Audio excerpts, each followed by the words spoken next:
historia de la cirugía. He aumentado algunas cositas para que puedan quedar claras. La historia de la cirugía ya se remonta desde la época del hombre primitivo, ¿no es cierto? Ya habíamos hablado del Australopithecus, del Neandertal, que quizás es alguna de las cosas que ahora sí las comenté aquí para que las puedan tener claras cuando puedan repasar.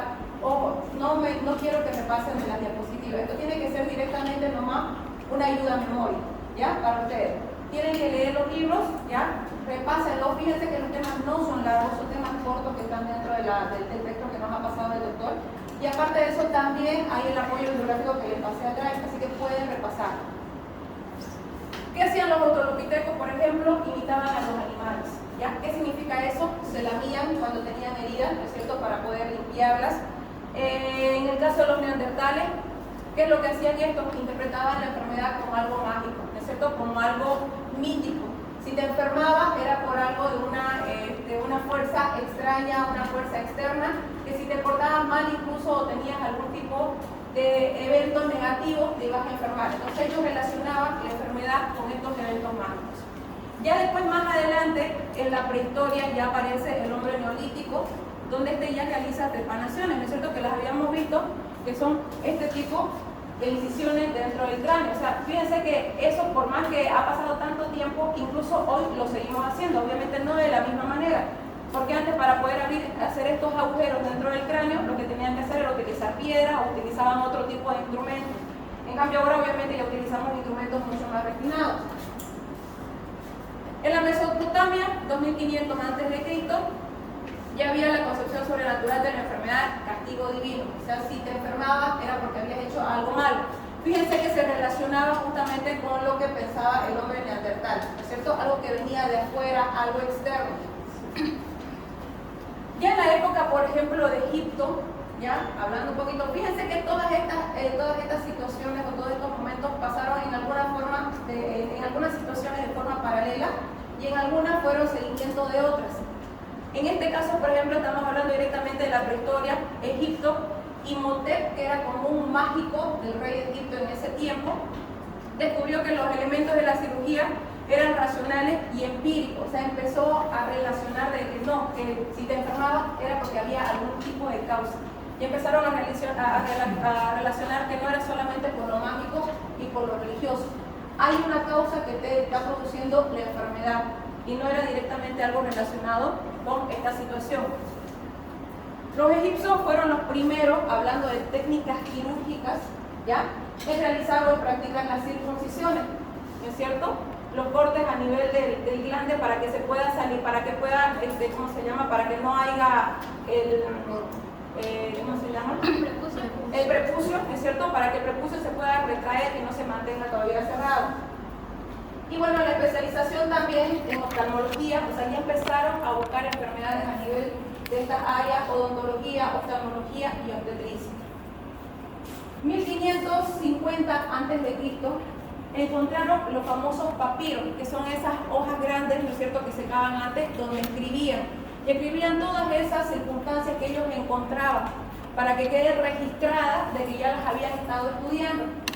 En este tiempo, por ejemplo, aparece el famoso papiro de Ebers. Ebers era como un médico de esa época que había escrito diferentes papiros, diferentes, ¿cómo se llama?, como diferentes historias, ¿ya?, diferentes notas, donde describía, por ejemplo, acerca de las heridas, ya obviamente no como las conocemos ahora, pero ya ella empezaba a basarse en descripciones de heridas, de contusiones, de los golpes, de las fracturas que se producían, de luxaciones.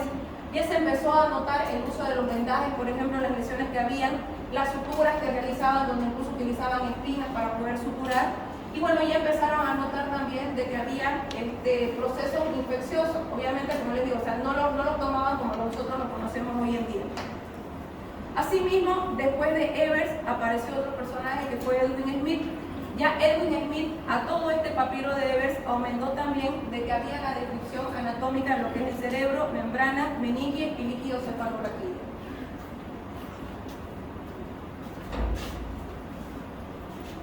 Ya por ejemplo, en la India aparece lo que es el doctor Surruta y el doctor Charak, ¿ya? Aquí, por ejemplo, ya empieza la era de los instrumentos quirúrgicos. Y aquí ellos empezaron a inventar mucho más instrumentos. Incluso lo que nos cuenta es que pudieron pudieron haber inventado entre 150 y 200 instrumentos quirúrgicos que ellos utilizaban para hacer sus prácticas, tanto en personas vivas como en personas ya fallecidas, en cadáveres. Especialmente el doctor Surruta se dedicó a lo que era el tema de la cirugía plástica y reconstructiva. Obviamente que en ese tiempo no era como la conocemos ahora, de la misma forma, ¿no es cierto? Pero bueno, así es lo que nos lo describe, que ellos ya empezaron con técnicas diferentes de reconstrucción. Extracción, extirpación, incisiones, escarificaciones, es decir, esos tejidos acartonados que empezaban a retirarlos para ayudar a que por debajo de eso crezca tejido nuevo. Es lo que pasa, por ejemplo, lo que hacemos con los pacientes con quemaduras de tercer grado. Las quemaduras de tercer grado generalmente nos dan lesiones de ese tipo, que son más como acartonadas, más duras, que para que nosotros podamos tener tejido nuevo, lo que tenemos que hacer es sacarlo. Eso es escarificación.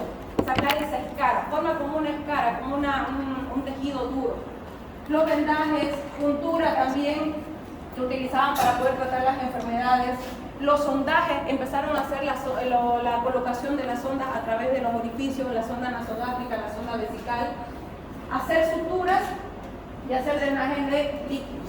Aparte de eso, el doctor Surruta, fíjense ustedes, ya en sus papiros también, en sus notas, empieza a describir lo que son las amidalectomías, la reparación de las hernias como tal, o sea, ya empezaron a ver de que había masas que sobresalían a partir de los agujeros y las podían reconstruir, volver a su lugar y volver a reconstruir la parte abdominal o la pared abdominal que estaba debilitada.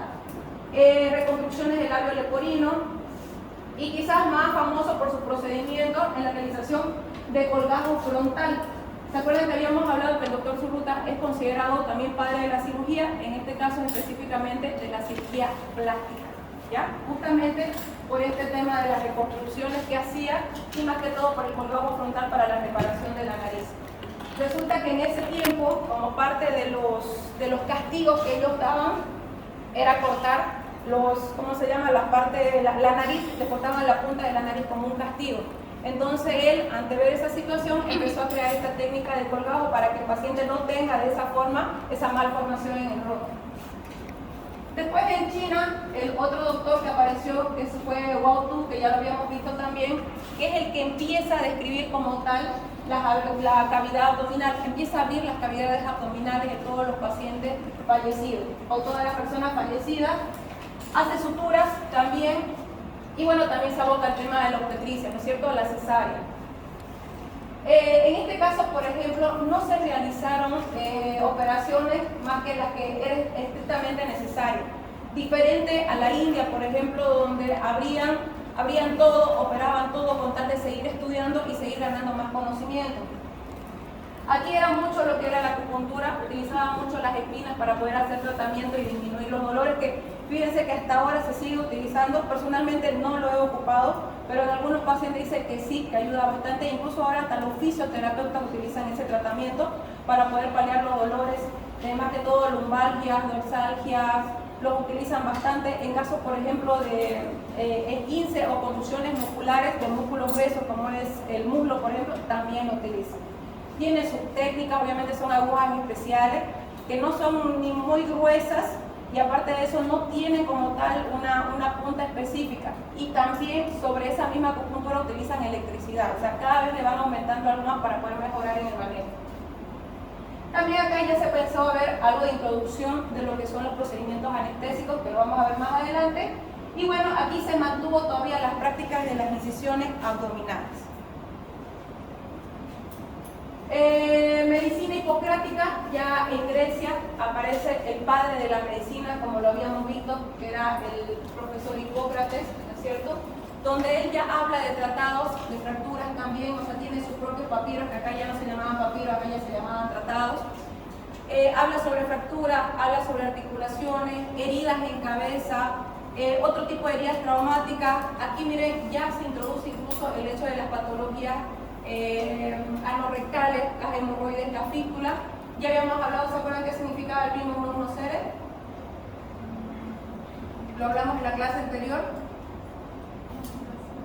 Primero, no hacer daño, ¿ya? Esa era la primera frase, la frase principal que utilizaba Hipócrates.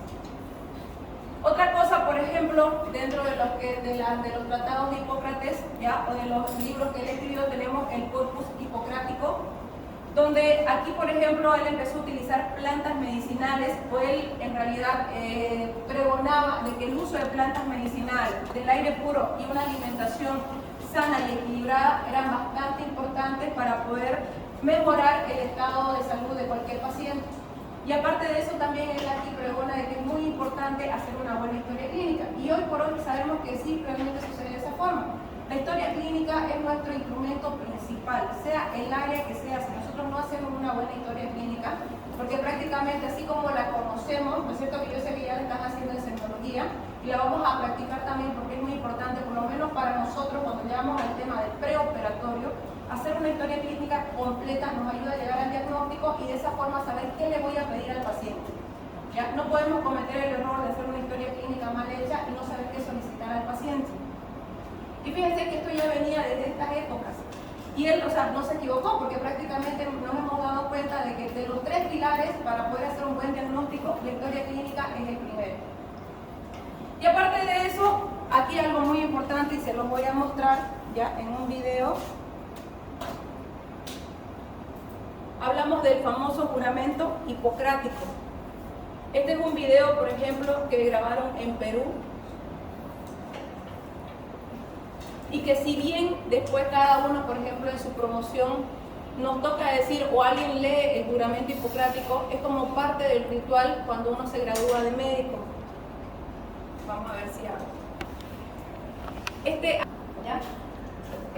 Bueno, aquí fíjense también su parte más extensa del tratado, principalmente se dedicó al tema de fracturas y luxaciones.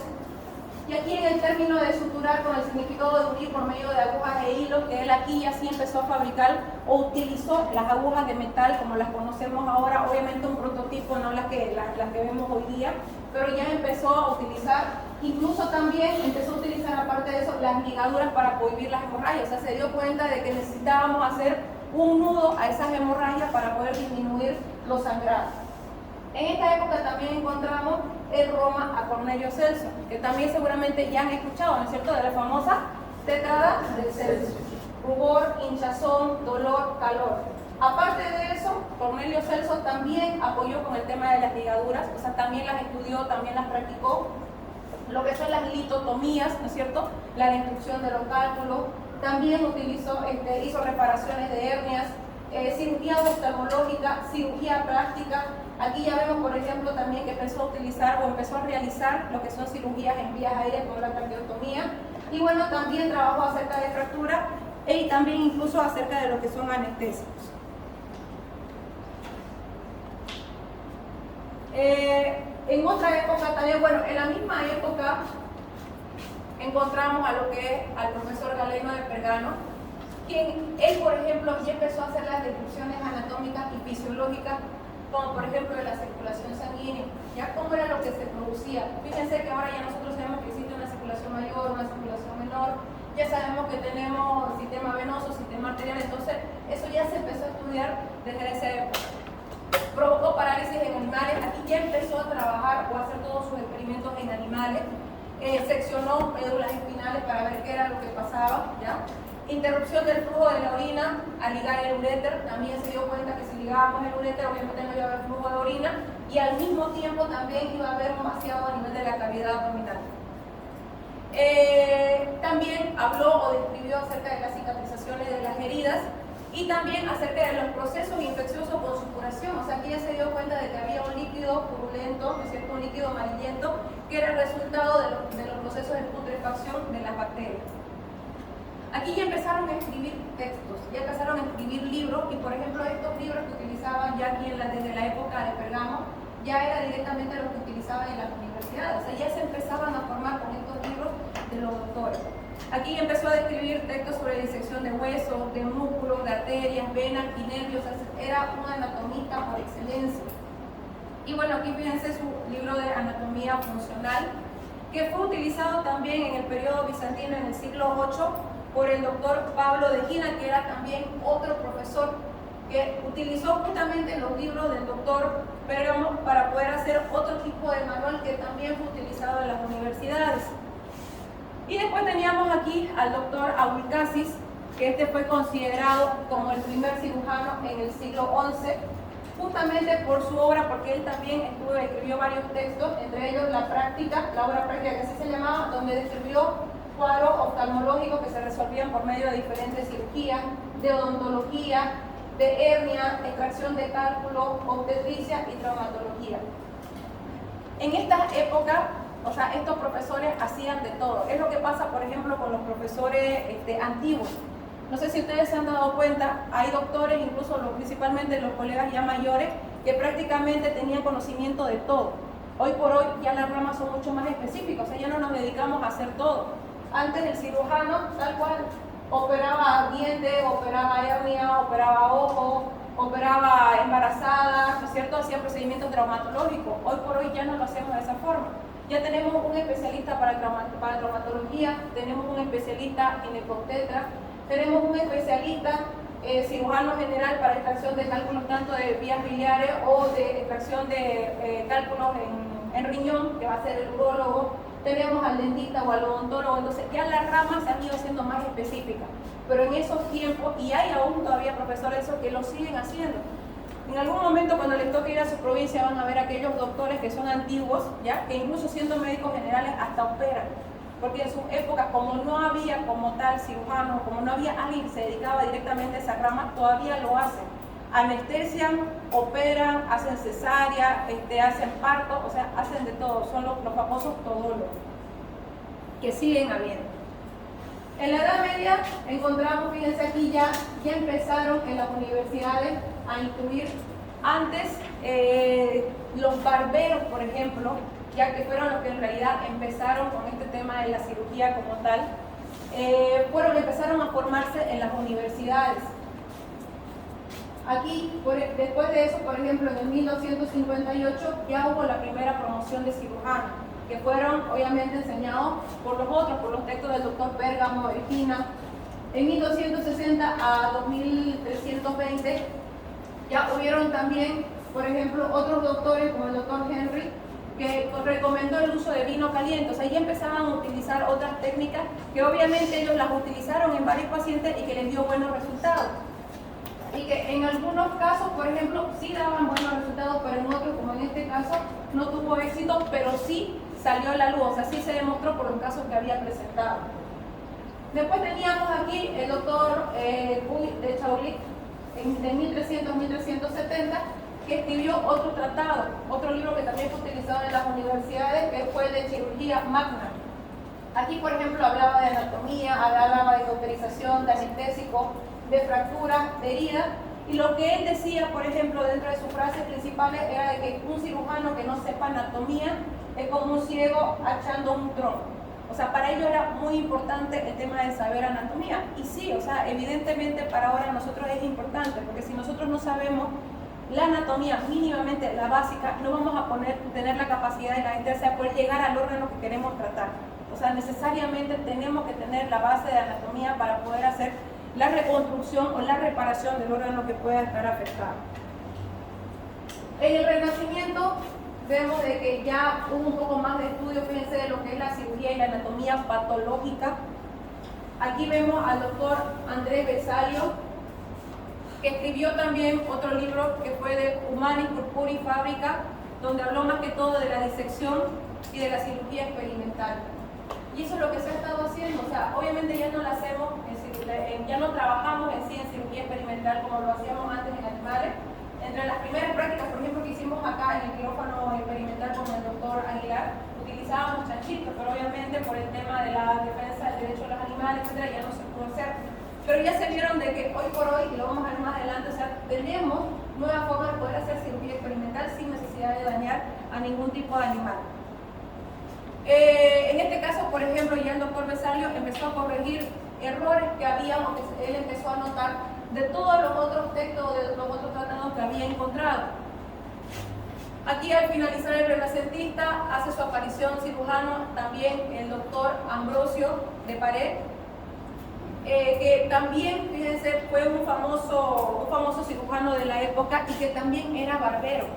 ¿Ya? O sea, fíjense que muchos barberos se dedicaron a hacer cirugía, o sea, no era que eran personas de la élite en ese tiempo que eran solo los que estudiaban medicina, sino que era gente común y silvestre de la ciudad que se dedicaban a ser barberos y que bueno, empezaron a estudiar medicina y se dedicaron directamente a hacer cirugía.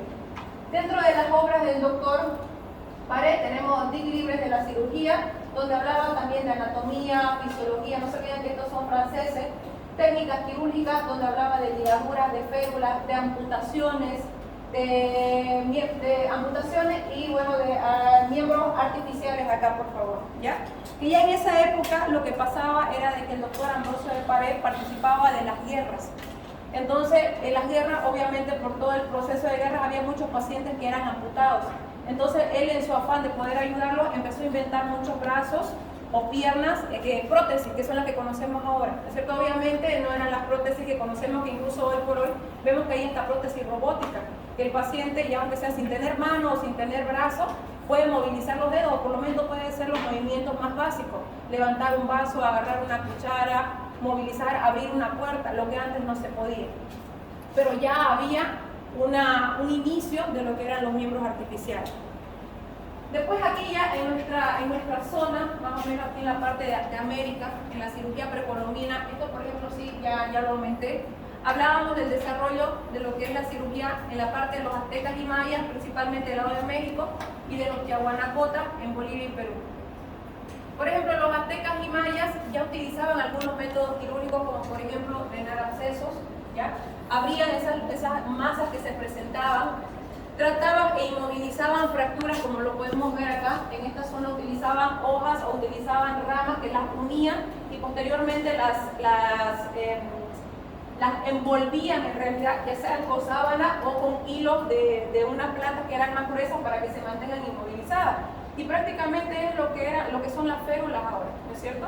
Poníamos lo que utilizamos ahora como yeso, lo utilizaban ellos con plantas o con troncos más gruesos que lo unían para que fije la fractura y de esa forma pueda recuperar. Pueda recuperar la fractura. Hacían también circuncisiones, operaban icterigium también, o sea, ya hacían cirugía oftalmológica, operaban hemorroides. En el caso de los tiahuanacotas, por ejemplo, lo que más sobresalió era que también hacían trepanaciones craneales, mantenían el equilibrio de las relaciones naturaleza-divinidad. En este aspecto, por ejemplo, los aztecas y los mayas sobresalieron respecto a las técnicas o al uso de la cirugía que le dieron.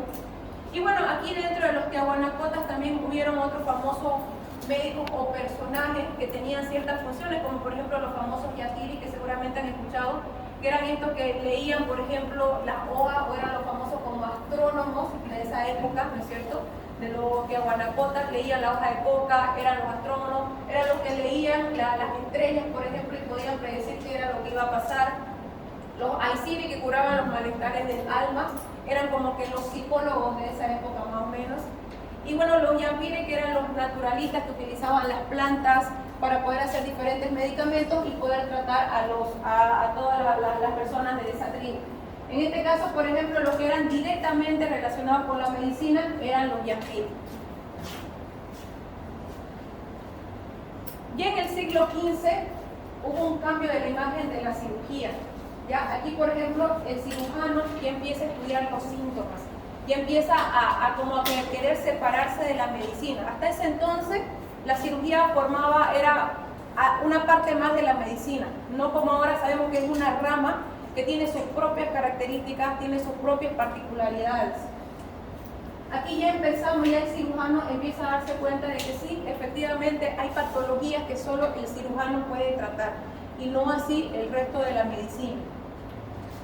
En el siglo XVIII se nivelan los clínicos con los cirujanos, o sea, ya prácticamente hay una separación, ya el cirujano puede tomar sus propias decisiones, ya empieza a hacer sus propios procedimientos, ya se dan cuenta de que es un especialista en una rama que sí trata sus patologías como tal. Solo que había todavía un problema, seguía habiendo todavía el hecho de hacer procedimientos seguía produciendo bastante dolor y seguía habiendo todavía muchos procesos infecciosos. Entonces aquí lo bueno de esta época es que con todo el resto que habíamos visto y todas las mejores que se fueron haciendo, así como por ejemplo la del doctor Vesalio, que fue mejorando el tema de la anatomía, de los errores que se habían visto de los pasados profesores, acá ya se vio de que ya había mucho más conocimiento de la anatomía. Aquí los médicos y cirujanos se unifican respecto a la formación y a la profesión. ¿Qué significa? Que en ese tiempo solamente podía ser médico, no podía ser cirujano. En cambio, ya en esa época ya se daba por finalizado de que podías ser médico y dedicarte solo a la medicina, o también poder estudiar como cirujano y ser dedicado, o sea, ser considerado como una profesión de cirujano. La cirugía alcanza el nivel de ciencia. Aquí ya directamente la cirugía ya tiene su paso por sí sola. En el siglo XIX se consuma la integración de la medicina y de la cirugía, mismo cuerpo de conocimiento y enseñanza. Y lo importante de acá ya es de que ya se empiezan a derrotar algunos temas que eran importantes, que hasta ese momento seguían siendo como que barrera para que la cirugía avance. Uno era la hemorragia, el otro la infección y el otro el dolor, ¿ya? Que eran las que no dejaban que el cirujano pueda avanzar todavía. Pero ya en esta época ya se ve un desarrollo de esto, lo vamos a ir viendo más adelante, como por ejemplo el desarrollo de la estería microbiana. Hasta ese momento, o sea, se tenía la idea de que sí había algo que producía que las infecciones o que las heridas se infecten. Y ese día ya nos empezamos a dar cuenta de que pasaba de que no había un buen lavado de manos, no había una buena asepsia y antisepsia, ¿no es cierto? Ojo, por si acaso, incluso hasta el dolor puede llegar a producir también procesos infecciosos. El uso de técnicas anestésicas, el descubrimiento de otras técnicas como por ejemplo el diagnóstico como son el rayo X, la base bacteriológica de la cirugía con el surgimiento de las técnicas asépticas y antisépticas en la época del siglo XIX, el control del dolor en el momento de hacer una cirugía. O sea, ya vemos de que hay mejoras en el proceso anestésico, ya no operaban a los pacientes despiertos, ¿ya? O antes incluso les producían sueño para que el paciente se pueda dormir y pueda hacer el procedimiento. Pero el hecho de dormir no significa que el paciente no sentía dolor. Hoy sabemos que los anestésicos, aparte de producir sueño, también producen amnesia, ¿no es cierto? O sea, el paciente no se acuerda de nada. En cambio, antes el paciente despertaba con todo el recuerdo de haber sido operado y haber tenido todo el estrés quirúrgico. La afirmación del método científico y experimental como fundamento de la práctica quirúrgica. Aquí, por ejemplo, también importante, estos profesores, y seguramente ustedes los van a ver y los van a reconocer más adelante cuando hablemos de algunas técnicas, ¿ya? O más que todo de cirugía 2, en realidad, donde habla quién era el profesor Bowman, por ejemplo, que describió lo que viene a ser las gastrectomías. El doctor Kocher, las diferentes incisiones que vamos a ver, la incisión de Kocher. Hay dos tipos de incisión de Kocher, la incisión de Kocher de vesícula y la incisión de Kocher también de tracostomía. El doctor Birro, que también habló acerca de las gastrectomías en cánceres gástricos. Trendelenburg, que también tiene varias técnicas y entre ellas una de las conocidas respecto a la posición de la cama quirúrgica, que también lo vamos a ver, ya que es la posición con la cabeza abajo y las piernas arriba. El doctor Broca, que por ejemplo describió también la clasificación de lo que es los tumores gástricos. Otra parte de la revolución quirúrgica, como lo decíamos, era el descubrimiento de la anestesia. Antes, en el 1776, se utilizaba el óxido nitroso y en 1800 ya el doctor Davy atribuyó las propiedades anestésicas a este tipo de óxido. ¿Cuál era el problema con el óxido nitroso? Que era muy corto el tiempo que funcionaba. Entonces, si bien al principio daba buenos resultados para dormir y dar analgesia al paciente, su tiempo era bastante corto. Ya después también se demostró por medio del doctor Norton el uso del éter. No sé si ustedes han visto, ¿no es cierto?, que muestran en algunas películas que les ponen el paño con éter y los duermen. También tuvo sus funciones, en su momento les podían inhalar el éter y el paciente sentía un sueño profundo, pero eso no les producía analgesia, solamente sueño, o sea, solamente los dormía. Ya después, fíjense, en estas épocas, por ejemplo, el doctor Morton en 1846, después de descubrir el éter, también ya hizo la primera demostración de la anestesia general, donde ya utilizaron incluso hasta relajantes musculares, que es lo que ya utilizamos ahora, porque ahora para poder producir anestesia general en el paciente tenemos que dormirlo definitivamente, pero ojo, tenemos todavía que el hecho de cuidar la vía aérea, porque una vez que el paciente duerme totalmente, obviamente ya no tiene la función de poder controlar la respiración. Ahora ya nosotros sabemos que tenemos que incubar al paciente previo a que el paciente se duerma completamente y esté conectado a una máquina de anestesia para que pueda soportar toda la cirugía. Aquí, por ejemplo, tenemos otro, como el doctor Bicho, de 1858, que ya conceptualizó el hecho de la célula como el centro de los cambios patológicos, o sea, ya hubo una descripción mucho más detallada de lo que es la célula. La publicación sobre el cloroformo en el ejército oriental del doctor John Snow, el lavado cuidadoso de manos, que esto sí fue la verdad una revolución muy grande, porque aquí sí nos dimos cuenta de que fueron disminuyendo todos los procesos infecciosos que se presentaban en los pacientes gracias a que empezaron a lavarse a las manos entre paciente y paciente, e incluso antes de poder tratar a un paciente propiamente dicho. Ya la técnica de la parotomía, que fue propuesta por el doctor Jules en 1868, la parotomía significa aperturar el abdomen. Ya lo vamos a ver también porque forma parte de las técnicas quirúrgicas o de las incisiones que vamos a ver. También aquí el doctor Bernard estableció los criterios de la experimentación científica, ya que también lo vamos a ver más adelante porque hoy por hoy seguimos haciendo experimentación científica. Lo que le decía el doctor Birro, que empezó a utilizar las técnicas de gastrectomía o a describir en realidad las técnicas de gastrectomía. El doctor Trendelenburg, que propuso la intubación y también la posición, la famosa posición que les decía de Trendelenburg, que es bastante utilizada por nosotros. El descubrimiento de rayos X también. Y en 1902, algo que fue bastante importante también fue las transfusiones de sangre, que fue propuesta por el doctor Landsteiner. Otra parte importante de lo que es la historia de la cirugía, como les decía, fue la revolución de la asepsia y la antisepsia. Aquí, por ejemplo, ya directamente el doctor Joseph Lister, que fue considerado el padre de la cirugía antiséptica, es decir, la cirugía limpia, no contaminada, ¿ya? Descubrió obviamente de que habían tejidos de que podían infectarse por diferentes razones, y entre ellos ya empezó a colocar, por ejemplo, o a demostrar que el mismo aire atmosférico era el causante de las putrefacciones de las heridas, o sea, de que habían microorganismos o habían sustancias que podían causar de que las heridas se contaminen. Y ahí uno de los criterios importantes, que lo vamos a ver más adelante, porque incluso la humedad, ya la temperatura, el tipo de aire filtrado tiene que ser específico dentro del quirófano, y justamente era por este tipo de estudios que se estuvieron realizando. Otros doctores como Holmes, por ejemplo, pensaron que los mismos médicos eran los vehículos de transmisión, y sí, efectivamente, nosotros, como en ese tiempo todavía no había un buen manejo de lavado de manos, pasábamos de un paciente a otro paciente y éramos los que llevábamos, éramos prácticamente los vehículos que pasábamos las infecciones de un paciente a otro paciente. Ya después el doctor Semmelweis introdujo lo que es el lavado preoperatorio de manos, ya mucho más especificado, ya más como lo conocemos ahora, incluso con las fases que ya las vamos a ver.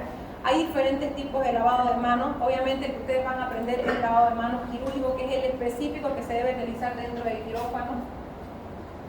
El doctor Pasteur, que fue el que describió directamente los microorganismos, de que sí había microorganismos que producían enfermedades, que producían infecciones. Y bueno, respecto a la antisepsia, ya fue desplazada por la asepsia. El doctor Pasteur abrió camino para utilizar instrumentos, vendajes y esponjas que ya eran limpios, o sea, ya indicó de que no podíamos utilizar los mismos vendajes o las mismas esponjas de un paciente a otro paciente, sino que teníamos que utilizar nuevos insumos en esos tipos de pacientes para poder disminuir el proceso de las infecciones quirúrgicas.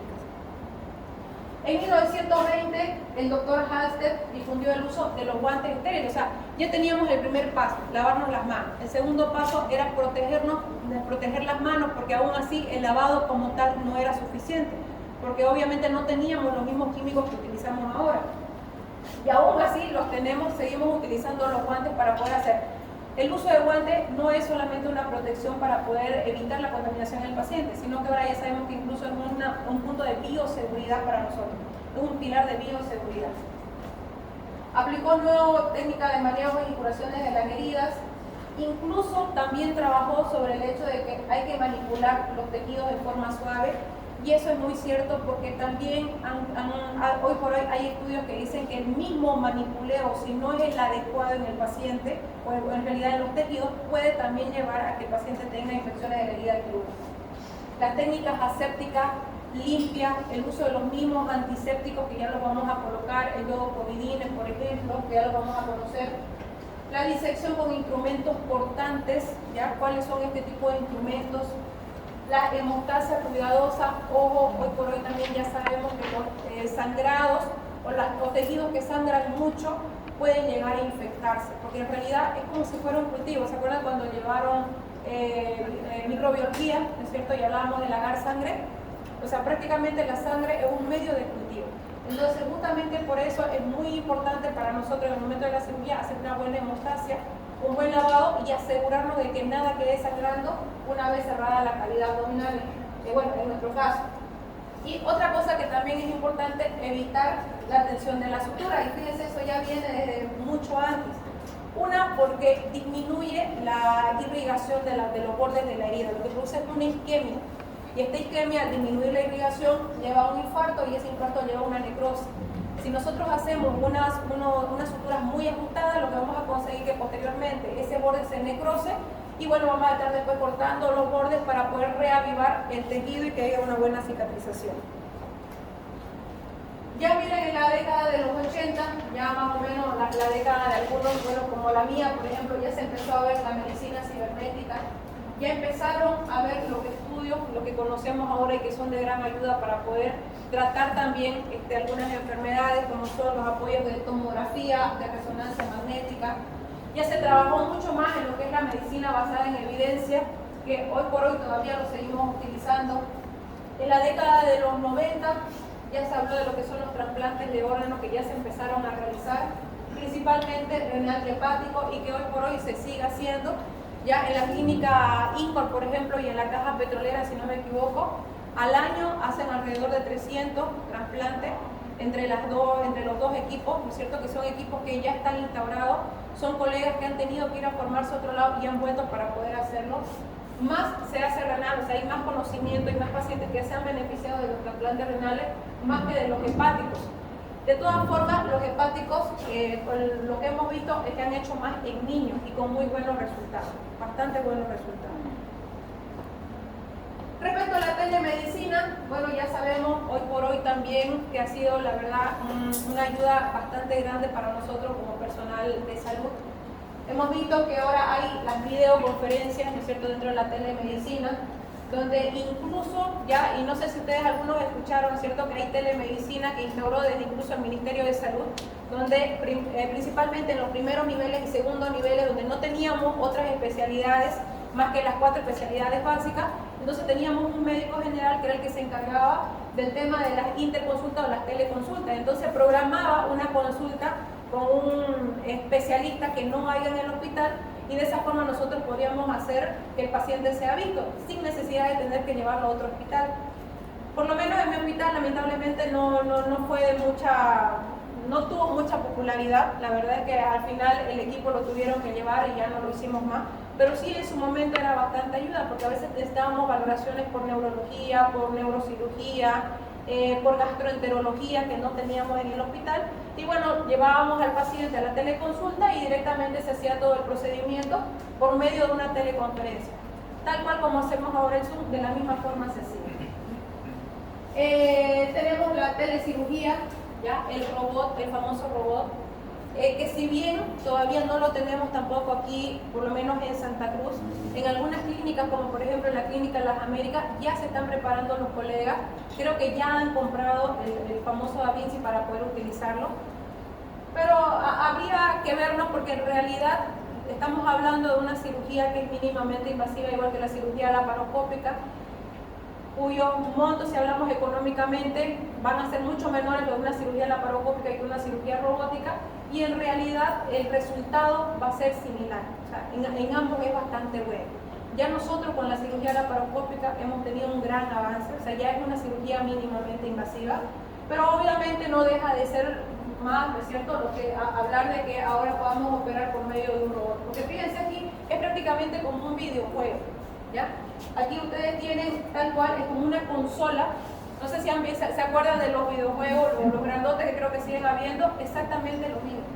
El cirujano controla por medio de los dedos, ¿ya? Porque tienen como unos dedales prácticamente, y el cirujano trabaja con sus dedos viendo a través de realidad virtual. Y estos brazos robóticos trabajan por él. ¿Cuál es la ventaja, por ejemplo, de la robótica sobre la laparoscópica? Que quizás sí es una ventaja hablando técnicamente, es de que las pinzas tienen la característica de tener mayor articulación. Ya cuando vayan al hospital les voy a mostrar las pinzas de laparoscopía, por ejemplo, son rectas, son estáticas, ¿ya? Solamente cierran y abren. En cambio, las de robótica, aparte de que cierran y abren, tienen esta característica de poder movilizarse, o sea, sus articulaciones son mucho más, y eso obviamente da la posibilidad de poder tener mucho más precisión en el momento de hacer sutura, de hacer cortes, de hacer resecciones, etc. Entonces, o sea, sí la ventaja es mucho, pero la curva de aprendizaje obviamente para un cirujano es mucho mayor. Y los costos para el paciente también son mucho mayores. Y bueno, la teleradiología también, que fíjense, ya lo tenemos también.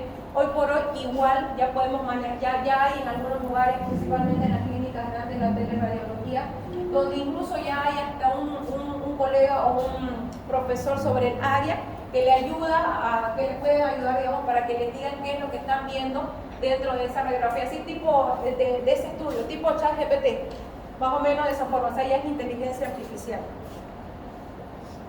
Bueno, aquí que ya creo que se lo mostré también, lo de la cirugía, la historia de la cirugía laparoscópica.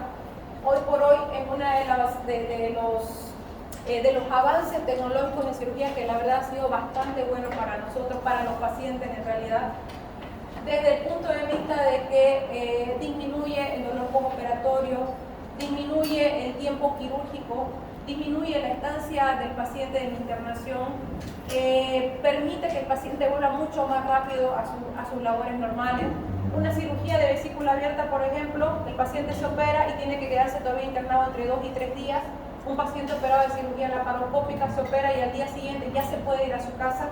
A la semana ya está otra vez dentro de sus labores normales diarias, mientras que un paciente de vesícula con cirugía abierta puede tardar hasta 2 semanas en reincorporarse a sus actividades diarias. Entonces tiene muchas ventajas. Aquí se los dejo para que lo puedan ver. No he visto este cuadro, por ejemplo, dentro del libro, ¿ya? Entonces es un extra que yo les he puesto para que ustedes vayan viendo que también, así como la cirugía abierta ha ido evolucionando, la cirugía laparoscópica también fue evolucionando. Se los voy a pasar por si acaso las diapositivas. La cirugía robótica, lo que les decía, cirujanos, nosotros no tenemos que conocer los conceptos, también tenemos que verlo porque lo que nosotros tratamos por medio de la cirugía son enfermedades. Es exactamente lo mismo. Según la OMS, la salud es un estado de completo de bienestar físico, mental y social, y no solamente ausencia de afecciones o enfermedades. Por tanto, obviamente también la enfermedad no es solamente ausencia de la salud. En este caso, por ejemplo, cuando hablamos de enfermedad, vamos a poder dividirla en dos. Aquellas que pueden ser resueltas de forma médica, vale decir solamente por medicamentos, por medios conservadores, ¿ya? Donde no necesitamos hacer ningún corte ni ningún procedimiento quirúrgico, en este caso, para poder resolverlas. Ya cuando hablamos de las enfermedades quirúrgicas, porque ojo, ya ustedes van a ver, no todo, por ejemplo, dolor abdominal es quirúrgico. Y así también, no toda patología que vemos en cirugía se opera. ¿Por qué lo digo? Porque hay muchos dolores abdominales que no necesariamente necesitan cirugía. Ya lo van a ver ustedes, por ejemplo, los cólicos renales son dolores abdominales y no son pacientes que se operan inmediatamente. Las pancreatitis agudas también son dolores abdominales que sí vemos como cirujanos, por ejemplo, pero no, su tratamiento no es quirúrgico inmediatamente. Pero hay otras, como por ejemplo las apendicitis agudas, que ustedes ya van a ver, que una vez diagnosticadas necesariamente tienen que entrar a quirófano. Las peritonitis agudas, que también una vez diagnosticadas tienen que entrar a quirófano. Lo mismo, por ejemplo, con las vesículas, ¿ya? Cuando tenemos pacientes con colelitiasis, ¿ya? Colecititis, que ya después van a ver cuál es la diferencia. Ya si hablamos, por ejemplo, solo de colelitiasis, que es la presencia de cálculos en vesícula, mucho va a depender de la clínica que presenta el paciente. Hay pacientes que tuvieron toda su vida cálculos en vesícula y nunca tuvieron un síntoma. Eso quiere decir que no necesariamente se tienen que operar, porque nunca tuvieron una sintomatología como tal.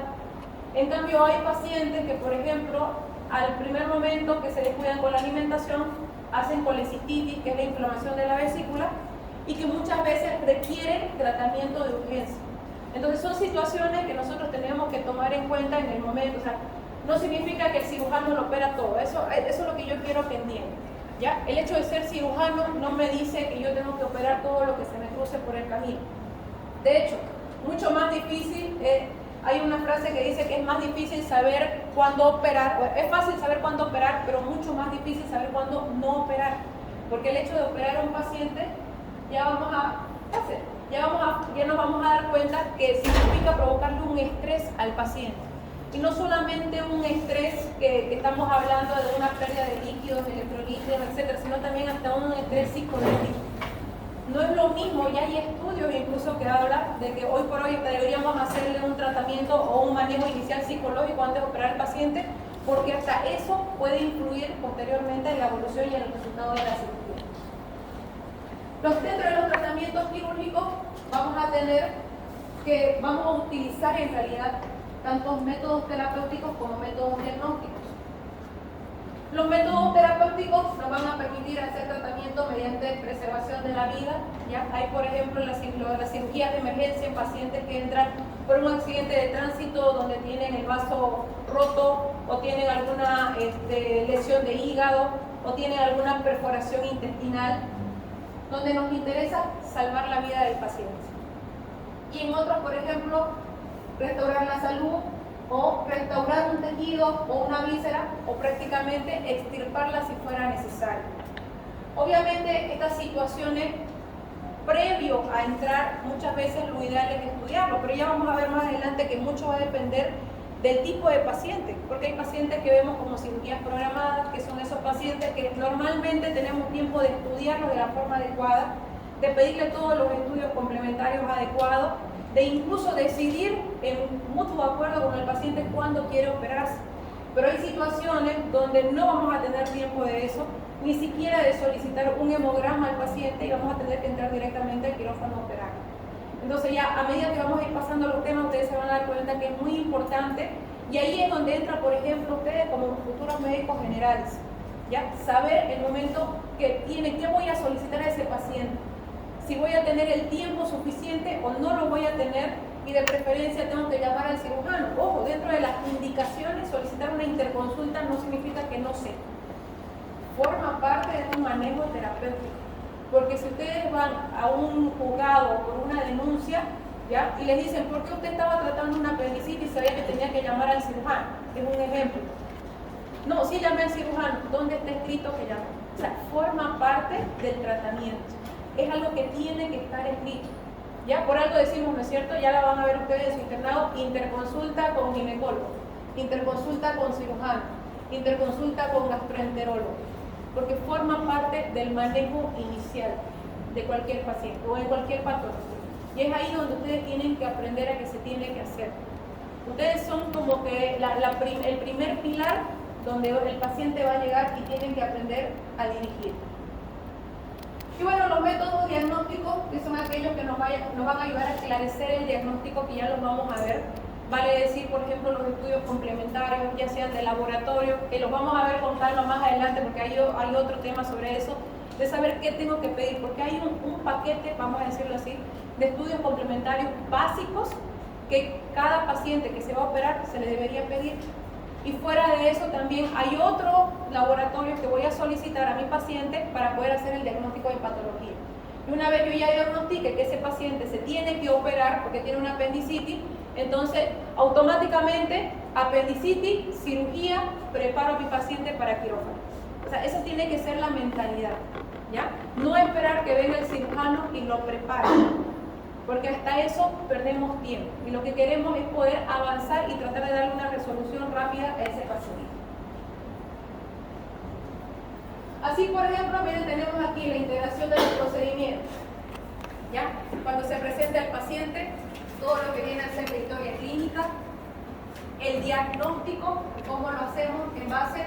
Anótense esto, chicos, porque esto sí es importante y les va a servir para toda la vida. 3 pilares importantes para hacer el diagnóstico de cualquier patología: historia clínica, examen físico y estudios complementarios. cuando ustedes quieran hacer el diagnóstico de una patología, esos son los 3 pilares en los que ustedes se tienen que basar para poder,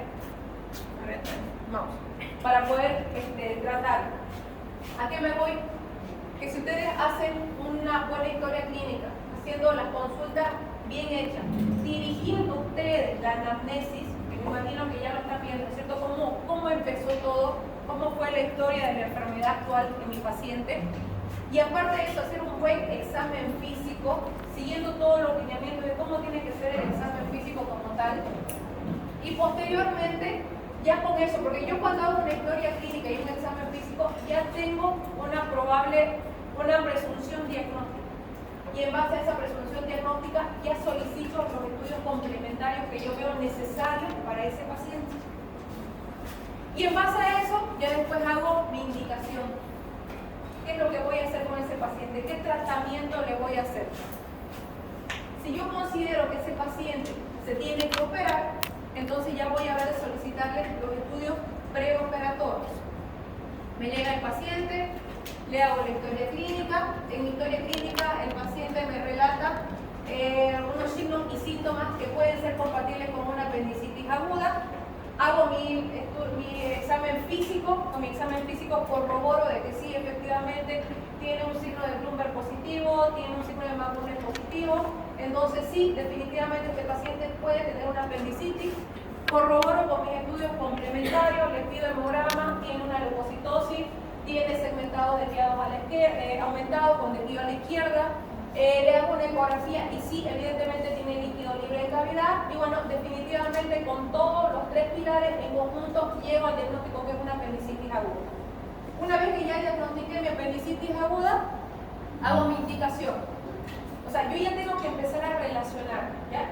Y obviamente quizás ahorita va a ser un poco difícil para ustedes, ¿ya? Pero vamos a ir tratando de que sea lo más llevadero posible, porque siempre les voy a dar ejemplos para que ustedes entiendan, o sea, por qué la importancia de que yo tenga que saber cómo indicarle a mi paciente una vez que yo ya he diagnosticado mi patología. En este caso, apendicitis aguda es una patología que siempre se tiene que operar. Si bien hay estudios, ya valga esta aclaración, que nos dicen de que se ha probado que solamente con tratamiento antibiótico el paciente puede ir bien, eso depende de la fase y generalmente es en la fase primaria, pero lastimosamente nuestros pacientes ya vienen en fases más avanzadas. ¿Ya? Entonces, por lo menos aquí en Santa Cruz yo no conozco un cirujano que no opere una apendicitis. O sea, todos los operamos. Entonces, ese capaz va a ser el mejor ejemplo que les pueda dar para que ustedes entiendan. Si yo ya he diagnosticado una enfermedad que sé que su resolución es quirúrgica, entonces automáticamente tengo que ir preparando a mi paciente para una cirugía, ¿ya? Tanto diciéndole al paciente, porque si no, también, no saber que ese paciente se tiene que operar y no prepararlo para una cirugía es negligencia. Nos pueden acusar, nos pueden denunciar, porque van a decir, doctor, si usted sabía que yo tenía apendicitis y que me tenía que operar, ¿por qué no me dijo que me tenía que operar? ¿Ya? El hecho de saber de que es un paciente que tiene una patología quirúrgica, que se tiene que operar y lo interna, es negligencia. Porque eso puede hacer de que posteriormente, eso que era apendicitis, posteriormente se perfore y sea después una peritonitis y ese paciente puede tener un shock séptico. Porque las apendicitis pueden ser muy fáciles de diagnosticar, pero al mismo tiempo también pueden ser muy difíciles de diagnosticar y su tratamiento también puede ser muy complejo si no se hace de la forma adecuada y en el menor tiempo posible.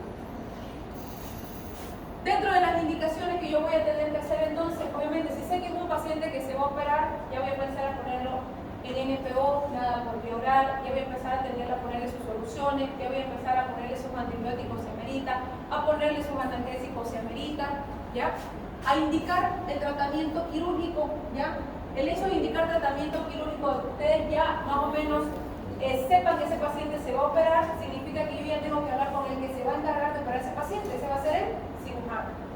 Interconsulta con cirugía, ¿no es cierto? O sea, la idea es que ustedes piensen en primer lugar como futuros médicos generales. Yo no les pido que piensen como cirujanos ahorita. Yo quiero que piensen como futuros médicos generales que les van a llegar patologías quirúrgicas y que ustedes van a tener que ser los primeros en dar el manejo inicial. ¿Ya? ¿Cómo los van a tratar inicialmente antes que venga el cirujano? Aquí voy a tener que solicitar los estudios preoperatorios también. O sea, aquí primero solicito una cierta cantidad de estudios para hacer mi diagnóstico. Una vez que ya he hecho mi diagnóstico, probablemente necesito hacer otro tipo de procedimientos dentro del preoperatorio, y ya lo vamos a ver en qué consiste el preoperatorio. Incluso esto que vemos aquí arriba ya formaría parte del preoperatorio, ya formaría parte. Una vez que ya tengo todo listo con mi paciente, pasamos al transoperatorio, que en realidad ya es el procedimiento quirúrgicamente, ya el procedimiento en sí, propiamente dicho, la técnica que voy a utilizar, ¿ya? Pero también ahí vamos a ver, porque también lo vamos a ver dentro de la materia, el intraquirúrgico, ¿ya? Todos los pacientes que entran a operarse hacen como un ritual, o sea, en toda la cirugía, ya sea traumatológica, ya sea cirugía general, ya sea una cesárea, ya sea una fractura, ¿ya?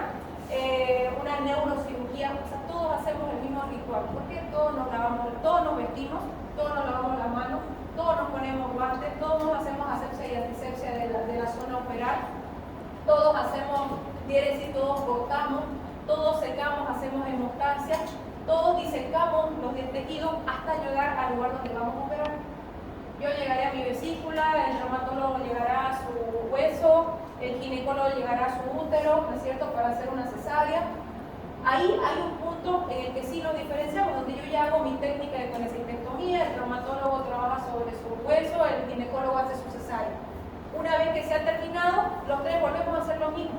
Secamos, lavamos, cerramos y, bueno, hacemos el seguimiento postoperatorio. O sea, se dan cuenta, si ustedes se saben manejar en todo el proceso intraoperatorio, en cualquier área lo van a hacer bien. Porque en realidad solamente es un punto en el que varía, donde ya hacemos la cirugía como tal, la técnica propiamente dicha. Aquí, por ejemplo, dentro del transoperatorio, el proceso anestésico, del cual vamos a ver, porque hay tipos de anestesia. Ojo, el cirujano, por ejemplo, como tal, no decidimos la anestesia que va a tener el paciente. ¿Ya? Podemos coordinarla con el anestesiólogo, ya lo vamos a ver eso más adelante, la coordinamos. ¿Ya? Porque muchas veces el anestesiólogo puede, para eso está el anestesiólogo, por eso ha hecho sus 3 años de especialidad, para él también definir qué tipo de anestesia sería mejor para el paciente, basándose en qué órgano es lo que se va a operar. Si estamos hablando, por ejemplo, de una neurocirugía, por obvias razones va a ser anestesia general. En el caso de las cesáreas, por ejemplo, ¿por qué utilizan peridural? Porque fíjense que si bien nosotros podemos controlar, el anestesiólogo puede controlar a la mamá, no hay quien controle al bebé en caso de anestesia general, porque si utiliza anestesia general, no solo se va a dormir la mamá, sino también se va a dormir el bebé. Entonces a la mamá la van a poder controlar, pero al bebé no hay quien lo controle. Por eso se utiliza anestesia raquídea o anestesia peridural en el caso de las cesáreas. Y por eso también, una vez ya inducida la paciente, la cirugía rápida. Los que tengan oportunidad de ver, por ejemplo, el día que vayan, van a ver que las cesáreas no duran más de 30 a 35 minutos, son procedimientos rápidos, porque una vez anestesiada la paciente, ese bebé tiene 10-15 minutos en salir y a veces hasta menos. El acto operatorio propiamente dicho, ¿ya?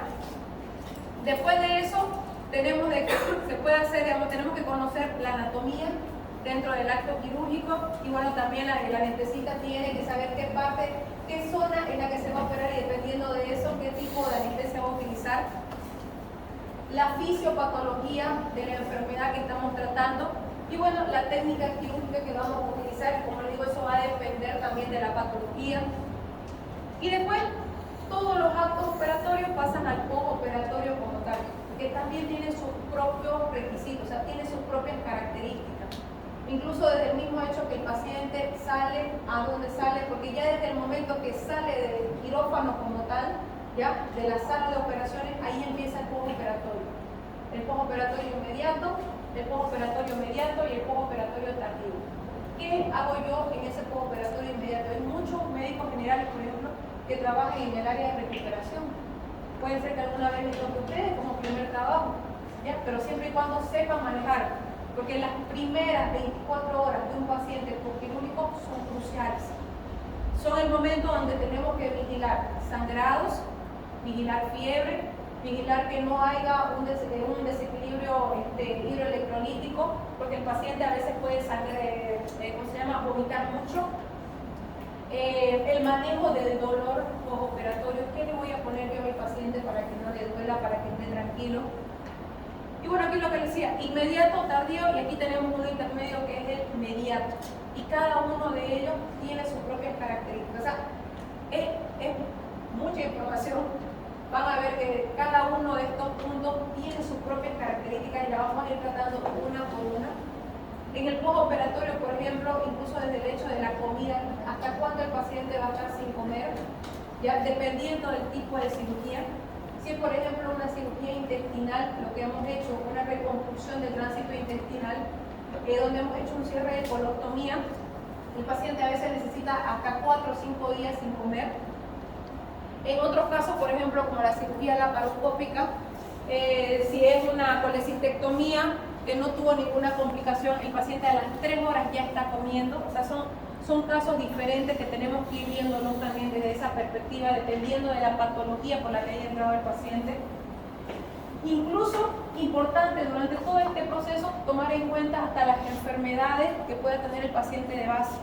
No es lo mismo operar a un paciente de 50 años diabético, no es lo mismo operar a un paciente de 30 años con diabetes tipo 1, no es lo mismo operar a un paciente de 70 años con hipertensión, no es lo mismo operar a un paciente desnutrido o operar a un paciente obeso. Entonces son circunstancias que tenemos que tomar en cuenta porque puede haber repercusión en el momento incluso desde la anestesia o incluso también en el momento de la cirugía propiamente dicha. Los pacientes obesos, generalmente mucho se nos complica la apertura del campo operatorio cuando hacemos cirugía abierta. Entonces el hecho de aperturar más la herida significa más sangrado, significa más pérdida de líquido. Por eso muchas veces si podemos hacerlo por vía laparoscópica para nosotros es mejor, porque incluso en el postoperatorio una cirugía abierta más grande significa más probabilidad de hernia y más probabilidad de infección.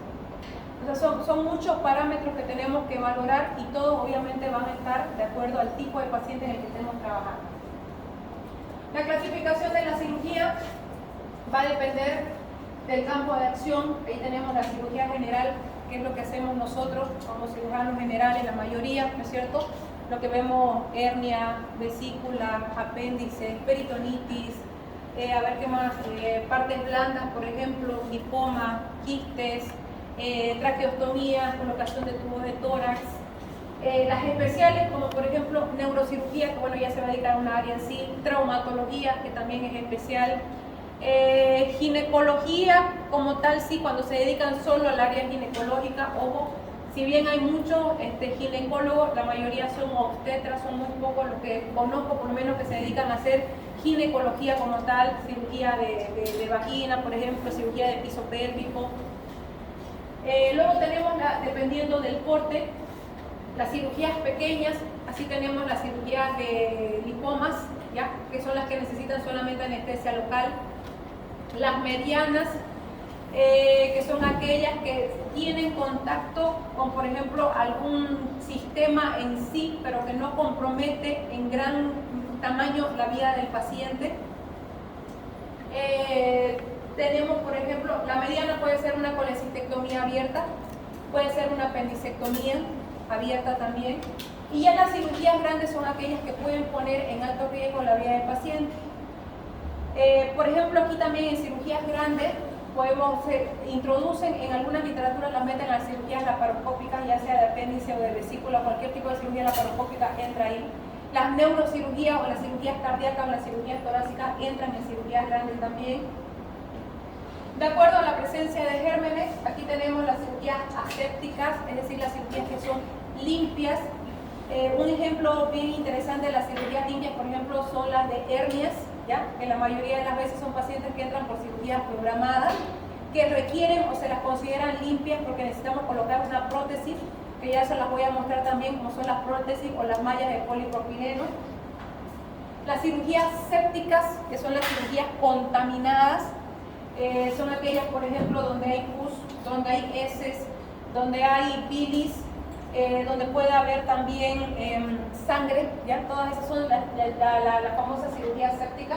Y bueno, las que pueden ser potencialmente sépticas también, o que también en algunos casos se las considera como limpias contaminadas, que son aquellas que pueden, que en el procedimiento como tal puede haber una lesión del órgano, en este caso de una víscera, por ejemplo una víscera hueca del tubo digestivo, se puede abrir y pueda contaminar la cavidad abdominal con el débito intestinal. Esa es una potencialmente séptica, ¿ya? Aquí, por ejemplo, se considerarían las cirugías de páncreas, las cirugías de... A ver, ¿cuál más podríamos poner acá? Las cirugías de vesícula o de vías biliares también. Y bueno, según la época en la que transcurren, que puede ser la cirugía electiva o las cirugías de urgencia. La cirugía electiva es la famosa cirugía programada. Esa donde el paciente va por la consulta, ¿no es cierto? Tiene un cuadro de evolución de mucho tiempo. Pacientes, por ejemplo, que van con temas de hernias no complicadas, de cólicos biliares no complicados, de constipaciones que tienen, por ejemplo, cólicos dolicomegacolon, pacientes que tienen o que son portadores de colostomías o de ileostomías, que ya se las voy a mostrar también. O sea, son pacientes que no necesitan operarse inmediatamente, sino que tienen un tiempo prudente para solicitarle, para estudiarlo bien, hacerle una buena historia clínica, un buen examen físico, solicitarle todos los estudios complementarios que necesitemos, y aparte de eso también para poder solicitarle las valoraciones que corresponden a anestesiología y cardiología, para que en equipo, porque justamente forman parte también del equipo del preoperatorio, nos digan que sí, Vanessa León sí está en condiciones de operarse, entonces la puedo programar para una cirugía. Y bueno, las de urgencia, que pueden ser urgencias relativas, ¿no es cierto? O la urgencia, donde dependiendo de cada paciente voy a tener mayor o menor tiempo para poder prepararlo. Pero obviamente no me estoy refiriendo a que voy a tener días. En urgencia, por ejemplo, tenemos ahí a las apendicitis, ¿no es cierto? Que mucho va a depender también de qué tipo de apendicitis, porque tenemos las apendicitis no complicadas y tenemos las apendicitis complicadas. Entonces, de eso también va a depender. Si, por ejemplo, tenemos un paciente con una apendicitis no complicada, probablemente voy a tardar entre 3 o 4 horas en prepararla hasta entrar a quirófano. Pero voy a entrar a quirófano dentro de las primeras 12 horas. Ahora, una urgencia, por ejemplo, que va a ser sí o sí necesaria, va a ser un paciente que ya tiene un compromiso de vida. Pacientes que vienen por un hemoperitoneo, por un trauma abdominal, por ejemplo, una rotura de vaso, una rotura de hígado, una perforación de víscera hueca, de úlcera, una perforación de úlcera gástrica, una perforación vesicular, una peritonitis, ¿ya? Que pueda tener bilis, sangre, pus, heces, contaminando o irritando el peritoneo. O sea, esos son pacientes que tienen que entrar a quirófano en el menor tiempo posible. Si en una apendicitis me tardé 3 horas en hacer un hemograma, entonces tengo que, en ese paciente que necesitan de urgencia, necesito sí o sí mínimamente hasta 1 o 2 horas para poder ingresar a quirófano, y en algunos casos, incluso dependiendo del tipo de paciente, ni siquiera pedimos estudios complementarios, sino que entramos directamente a cirugía. Entonces, mucho va a depender de la patología o del tipo de patología que presente el paciente. Para las técnicas quirúrgicas como tal, o sea, ¿qué es la técnica quirúrgica? Conjunto de procedimientos sistematizados que requieren recursos manuales, recursos instrumentales, y que está basado en una codificación de reglas para poder hacer esa intervención quirúrgica. En algunas bibliografías lo toma como una rama de la medicina, ya cuyo objetivo es curar enfermedades o accidentes. Puede ser tomada como una ciencia o un arte, o sea, hablando de la técnica quirúrgica como tal. Ya vamos a ver ahorita cómo se... que en realidad, o sea, todo este proceso, toda la técnica quirúrgica va a estar dirigida a una finalidad terapéutica, ¿no es cierto? A dar curación al paciente que lo necesita. ¿Qué requiere la técnica quirúrgica? Requiere habilidad del cirujano, o en este caso del equipo quirúrgico, conocimiento de la patología. Ojo, evidentemente el cirujano y el equipo quirúrgico tienen que conocer la enfermedad que tenga el paciente para poder definir qué tipo de técnica quirúrgica se va a realizar. Conocer la anatomía, ya lo vimos, ¿no es cierto?, desde hace rato que les vengo diciendo, o sea, es necesario, no puedo yo simplemente entrar y operar sin conocer la anatomía. Ya más adelante vamos a ver de que incluso hay variantes anatómicas de un paciente a otro. Si bien un 90% tenemos una anatomía similar, hay pacientes que no tienen esa anatomía y que en el momento de la cirugía nos damos cuenta que su conducto cístico no está como debería estar, no está delante del colédoco, sino por el contrario viene por detrás del colédoco. Ya que su conducto hepático común no mide el centímetro que debería medir, sino que es más largo, que mide 3 centímetros. Que el apéndice, que debería medir hasta 12 centímetros, mide 20, o por el contrario, mide 3 centímetros. Entonces, para poder nosotros también verificar la anatomía, necesitamos sí o sí tener una base mínima del conocimiento de la anatomía. Y obviamente conocer el procedimiento que se va a realizar. Ya, ojo, no por el hecho de ser cirujano, significa que conocemos todas las técnicas quirúrgicas y todos los procedimientos habidos y por haber. No es así. Entonces es muy necesario que nosotros lo sepamos previo a poder operar un paciente. Chicos, media horita más, ya, para que sea técnica quirúrgica general y técnica quirúrgica especial. La técnica quirúrgica general va a estar dada por el ambiente, ¿ya? Es decir, el quirófano como tal, que ya lo vamos a ver más adelante, ¿ya? El manejo que se va a realizar dentro de ese quirófano, que es lo que nosotros vamos a utilizar, cómo va a ser la coordinación con el resto del equipo quirúrgico, qué tipo de instrumentos vamos a utilizar, ¿ya? Porque ya vamos a ver que más adelante también, así como hay instrumentos generales, hay instrumentos especiales, ya lo vamos a ir conociendo. Y obviamente la manipulación que nosotros hacemos tanto de forma manual como con los instrumentos en sí. Aquí vamos a ver que son maniobras generales y básicas en toda operación. Es lo que yo les decía, o sea, todas las operaciones se manejan exactamente de la misma forma y el punto donde cambia es cuando ya se hace la técnica quirúrgica como tal de la patología de ese paciente. Y la técnica quirúrgica especial, aquí estudia los tiempos operatorios de cada intervención en particular. Ya aquí, por ejemplo, ya vamos a ver ya ese punto que yo les decía, donde ya tendríamos que ver cómo se hace una amputación propiamente dicha, una apendicectomía, una tiroidectomía y una reconstrucción de órganos. Aquí, por ejemplo, ¿qué es lo que ustedes tienen que conocer? La general. Porque la especial es como que más específica para el especialista en sí. Obviamente ustedes ya van a saber que hay técnicas quirúrgicas general y especial. Pero la que ustedes tienen que conocer ya de forma básica, porque van a ser médicos generales primero, es la técnica quirúrgica general. Que en realidad ya la vamos a ver, como les digo, más adelante cuando hablemos del intraquirúrgica y lo vamos a ver más a detalle.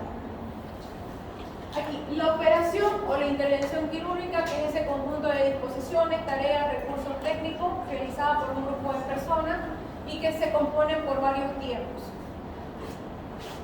Antisepsia de la zona operatoria, que es el momento donde agarramos y pintamos al paciente dependiendo de la zona que se va a operar.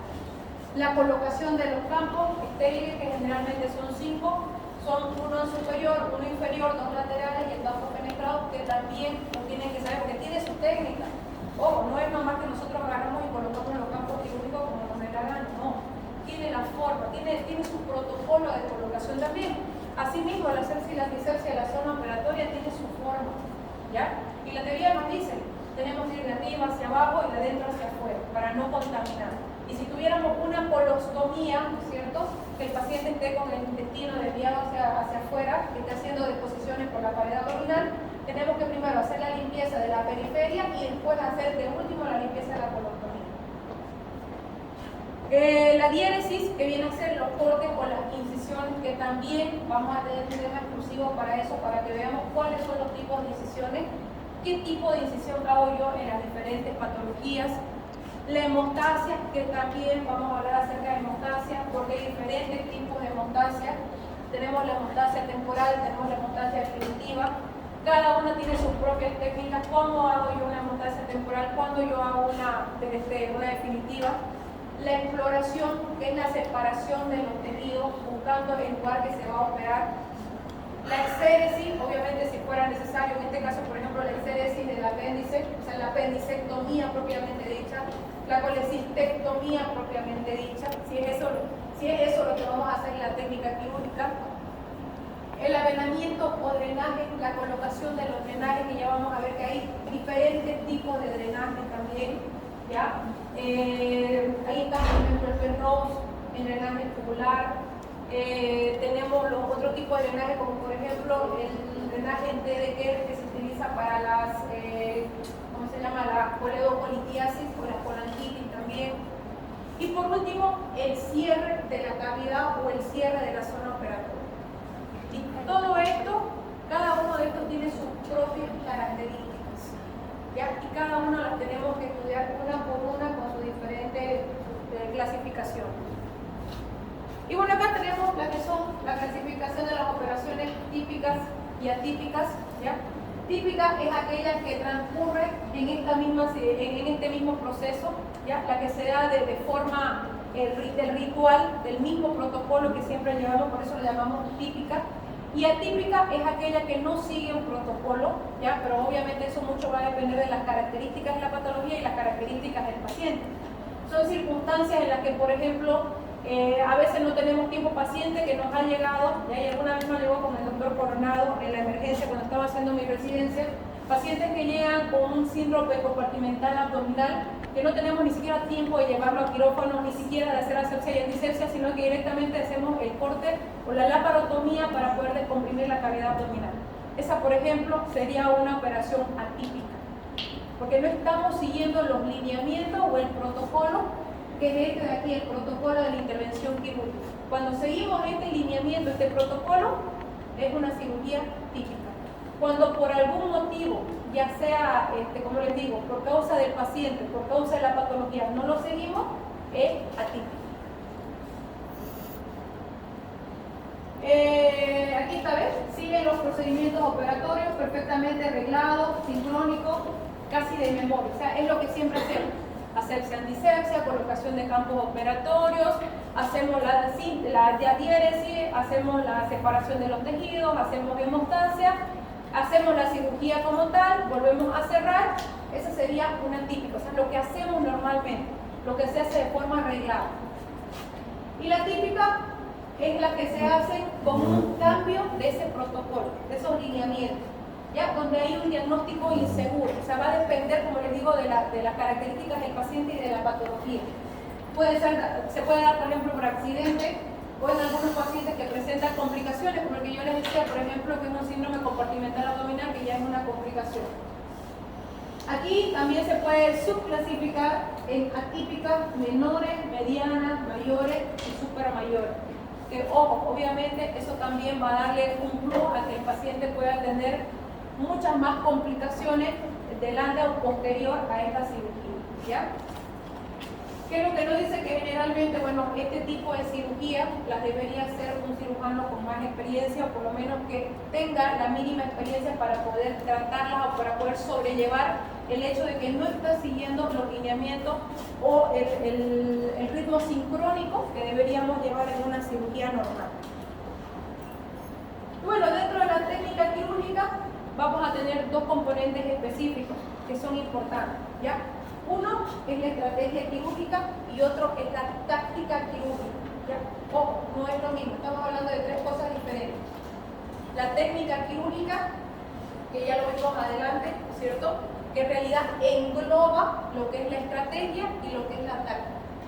La estrategia se va a referir a esa habilidad propia del cirujano, ese ingenio, esa capacidad de poder hacer o planificar, programar, ejecutar y dirigir todo el acto operatorio, todo el perioperatorio. Nos referimos a que prepare al paciente, a que lo opere, a que le haga el seguimiento postoperatorio y que prevenga cualquier tipo de complicación que pueda traer consigo la cirugía o la patología en sí. Entonces, a eso llamamos estrategia quirúrgica, es esa planificación que se hace desde el momento que el paciente llega hasta que el paciente se va en su postoperatorio. En cambio, cuando hablamos de la táctica quirúrgica como tal, ya es ese arte, esa habilidad que va a tener el cirujano para poder utilizar las manos y los instrumentos como tal. Esa es la táctica quirúrgica, ¿ya? Que el cirujano sea capaz de utilizar los instrumentos o los recursos que tiene, ya sea con rapidez o dependiendo, de acuerdo a las condiciones de la cirugía, pero de la forma adecuada y de acuerdo obviamente a sus habilidades y su experiencia. Maniobras operatorias generales y específicas. Entonces, allá planifica cómo lo va a hacer y aquí lo ejecuta, ¿ya? De acuerdo a sus habilidades y sus destrezas. Esa es la diferencia.